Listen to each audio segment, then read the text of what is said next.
এক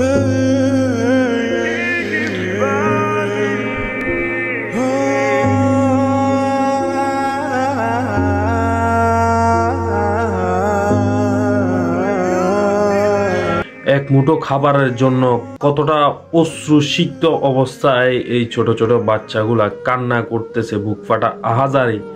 শোনার মতো কেউ নাই। এই আমেরিকা এই পানিগুলার মূল্য দিল না, এই ইহুদি এই চোখের পানির মূল্য দিল না। একমাত্র এই চোখের পানির মূল্য মিলবে আল্লাহর কাছে। আর পৃথিবীর যত বড় শক্তি বা যত বড় রাষ্ট্রই হোক, যত বড় অর্থনৈতিক দেশই হোক, এই চোখের পানির মূল্য দেওয়ার মতো কারো শক্তি নাই। কেউ কথা বলতেছে না এখনো পর্যন্ত।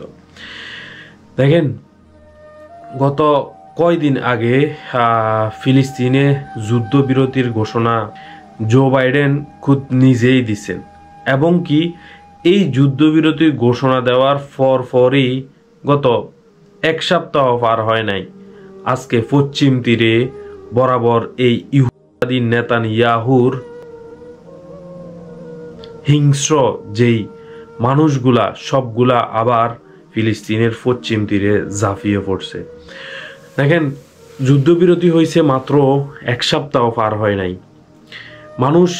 কত মানুষ যে আল্লাহর কাছে দোয়া করছে, কত মানুষ যে এই বুক ভরা আহাজারে, যে মানুষ ঘরে ফিরে যাইতে চায় না, মানুষ শান্তিমতো ঘুমাইতে চায়, খোলা মাঠে শান্তিমতো ঘুমাইতে চায়, ভয়ে রাত কাটাইতে চায় না। এমন এমন কথাগুলা মানুষ চিৎকার করে করে যখন বলছে, তখন নিঃসন্দেহে সাধারণ মানুষ যারা এই ভিডিওগুলা দেখছেন, চোখের কোণে পানি চলে আসছে। এই মানুষগুলার কান্না দেখেই সত্যি আমরা নিজেই বলছি, আল্লাহ তুমি যাই করো ভালোর জন্য করো। আজকে যুদ্ধবিরতি হয়েছে মাত্র এক সপ্তাহ হয় নাই, কিন্তু এখন আবার ফিলিস্তিনের পশ্চিম তীরে এই নেতানিয়াহুর বাহিনী আবার হামলা শুরু করছে। এই ধ্বংসস্তূপ থেকে প্রায় 100 জনেরও অধিক লাশ উদ্ধার করছে। আর বর্তমানে যে হামলা শুরু করছে পশ্চিম তীরে, ওই হামলার রেশ ধরে জানি না কত মানুষ মারা যায়। নেতানিয়াহুর এই রাক্ষস বাহিনী অপারেশন আয়রন ওয়াল নামে যে অপারেশন তারা পশ্চিম তীরে চালাইতেছে, না জানি এই অপারেশন আয়রন ওয়ালের এই আগে যা করছে ভবিষ্যতে কত হাজার মানুষ আবার মৃত্যুবরণ করে এই ইহুদি ইসরায়েল নেতানিয়াহুর এই রাক্ষসামি, এই যুক্তরাষ্ট্রের জারজ সন্তানের এই রাক্ষসামি আল্লাহ ছাড়া কেউ বন্ধ করতে পারবে না। দেখেন কতটা মানুষ, বলার ভাষা নাই। আপনার যুদ্ধ বন্ধ হয়েছে মাত্র 2 দিন হয়েছে। এই 2 দিন পরই তারা আবার পশ্চিম তীরে হামলা শুরু করছে। এই নেতানিয়াহুর দেশের কিছু জনসংখ্যা সহ সাধারণ মানুষের উপরে ঝাঁপিয়ে পড়ছে। ফিলিস্তিনের সাধারণ মানুষের ঘর বাড়ি সবগুলা জ্বালাই দিতেছে। রিফিউজি ক্যাম্প অলরেডি তারা যারা বিভিন্ন আশ্রয় কেন্দ্রে থাকতেছে, তারা যারা বিভিন্ন ক্যাম্প বানিয়ে থাকতেছে, ওইখানেও গিয়ে তারা আগুন লাগিয়ে দিতেছে, ওইখান থেকে সরে যাইতে বলতেছে। কতটা হিংস্র দুনিয়ার মানুষ!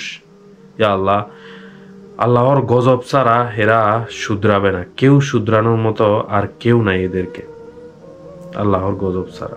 আমি এর আগে একটা ভিডিওতে বলছিলাম যে ইসিরা চাইতেছে হয়তো তাদের দেশের যে নাগরিকগুলা, ওই নাগরিকগুলা ফিরিয়ে নিয়ে পুরা ফিলিস্তিনকে আবার তারা ধ্বংসস্তূপে পরিণত করবে। ঠিক সেটাই করতেছে। দেখেন, ইয়েমেনের মতো একটা, ইয়েমেনের হুতি বিদ্রোহী যারা ছিলেন, তারা কিন্তু একটা, আমার স্ক্রিনে দেখতে পারতেছেন, গত বছর তারা মুভি স্টাইলে যেই জাহাজটা করছিল, তাদের দখলে নিছিল, বা এই জাহাজের সদস্য যারা ছিলেন এই ইসিদের, তাদের সবাইকে তারা কিন্তু ছেড়ে দিছে। এই যুদ্ধবিরতির পরে তারা সবাইকে মুক্ত করে দিছে। কিন্তু এই ইসরায়েল, এই নেতানিয়াহু মানুষ হইল না। আল্লাহর গজব পড়ুক তার উপরে। দোয়া করবেন সবাই। এখনো পর্যন্ত এত কিছুর পরও ফিলিস্তিনে যে যোদ্ধাগুলা লড়ে যাইতেছে ফিলিস্তিনের হয়ে, মুসলিম বিশ্বের হয়ে যেই যোদ্ধাগুলা লড়ে যাইতেছে তাদের জন্য। আল্লাহ হাফেজ, আসসালামু আলাইকুম।